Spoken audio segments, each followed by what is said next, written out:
Hi, it's Richard Bromley here from Charterhouse Auctioneers. I'm going to do another walk and talk through our great big May two-day auction. Now, I'm always a little bit disappointed with the May sale because these are the sales on the 5th of May and the 6th of May, because really we want to say May the 4th be with you. We can't say that because May the 5th doesn't sound the same. So as usual, well over 1,000 lots, big two-day sale, starting in the furniture. What is not to like? What a great thing, a coracle. I mean, I've only been involved in auctioning for 36 years. I've never had the pleasure of selling a coracle. It's just a shame I don't have the lake to put it on. The estimate on that sort of round about the £100 to £200. Come from a nice country house down near Dorchester. Also from a nice country house is this wonderful, well, it's actually really rather tired, but really good early 19th century, decent wing back on it. Nice tapering square legs here, lovely stout casters. It needed some reupholstery and decoration of bits and pieces, but that's still going to do a few £100. Now, also in the furniture, well, actually, guess what? Shock, horror alert, ta-da! It's a table, but it's not a piece of furniture. This is actually being sold in our silver and plated section. So we've got about 250 lots of silver and silver plate, here we go, and a wonderful canteen and cutlery for 12 place settings. My problem is I don't have 11 friends. Value on that, nice little table cabinet, puts away neat and clean and tidy, sort of £100 to £200. But come on, Phil, let's go down here, because if you are going to have a dinner party, what are you going to do with your friends? You're going to give them drink, alcohol preferably, certainly here. And look at this. We have been working ever so hard down here. It's bottles, bottles, bottles, bottles, bottles, and more bottles. You've just walked past about 5 or 6 cases of plonk. There we go.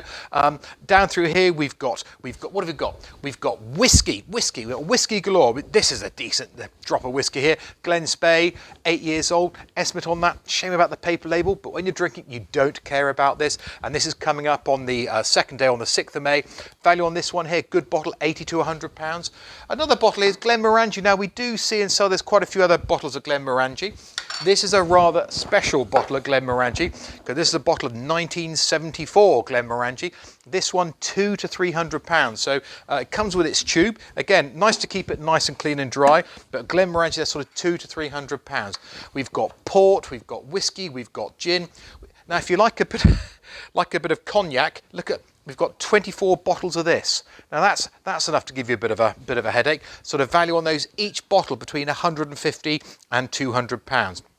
Now, also to go with the wine, we have more silver plate, and this time we've got this wonderful late Victorian claret jug. I don't see the lovely etched decoration with a bird. Sadly, it's actually only silver plated mounts. This has come from a deceased estate we cleared over near Bridport, and the value on that round about £100. So make your claret look particularly good in that. And also, still on the old wine, whiskey, and port section, we've got a lovely little oversized thimble case, and we open it up here, and inside is a huge thimble. And it says, if I do it, well, there we are, just a thimble full. There we go. Didn't I say that? Just a thimble full. That's much better. There we are. Maybe a bit of Jack Daniels and maybe a bit of a quick little thimble full. This is part of a collection of around about sort of 150 lots of silver. They're all novelty items, come from a local deceased estate. This has also come from him. This is a visiting card case, so when I come to your house, I get shown into the hall, and I open this up, and I get my business card out and said, Richard Bromwell to come and see you today. And on here we've got Kenilworth. Actually, that's actually Windsor Castle on that side, and we've got Kenilworth Castle on that side. Nice Victorian visiting card case, what we call a castle-topped one there, and value on that sort of £200 or £300. And something else here, still actually on the old drinking section. This is a lovely modern silver stirrup cup. Here we go, and for drinking obviously that way around. And beautiful cast in the form of a horse's head. And the value on that, although it's a modern one, round about the sort of the £450 to £550. But as I say, there's about 250 lots of silver. And also, as well as silver, we have jewellery and watches. Now, have we got a selection of jewellery and watches this time? We have Rolex, Breitling, Omega. This one here is a very nice Yachtmaster. It comes with its box and papers. The value on that sort of £5,000 to £7,000. Also from the same man, he did like a bit of Rolex action. is this oyster perpetual date, and here we are with the blue dial. You've got diamonds on it round there, you've got stainless steel and gold.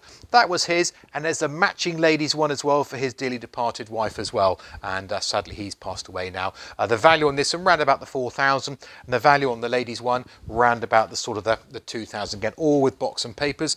And this watch, you can probably see this from outer space. It's probably one of the biggest watches Breitling made. The lovely Super Ocean. Value on the Super Ocean around about sort of 1,800, 2,200 pounds.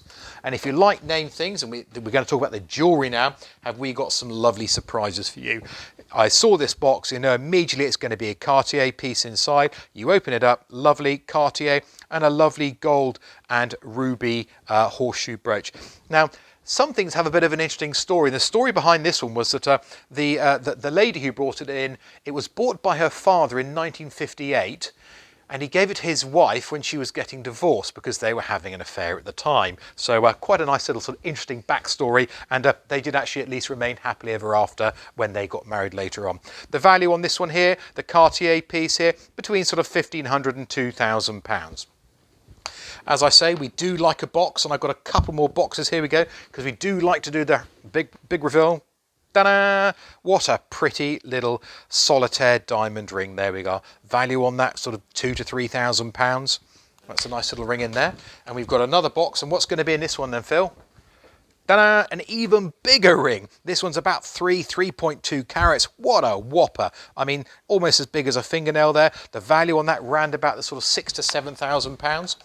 And still on the ring-a-ding-ding-dings, we've got another whopper here. Look at that, another beautiful ring here. The large 3-stone diamond ring, sort of 3,000 to 4,000 pounds.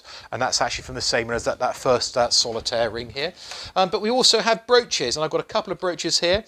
I've got kind of little and large, and I think these are both absolutely charming. If I can just try and get that so you can see it much better. Lovely little brooch in the form of a turtle, cabochon garnet with diamonds. We've got to see his belly as well. You've got to see the belly. Look at that. Isn't that absolutely super? Wonderful little piece that, and also this lovely large diamond spray brooch.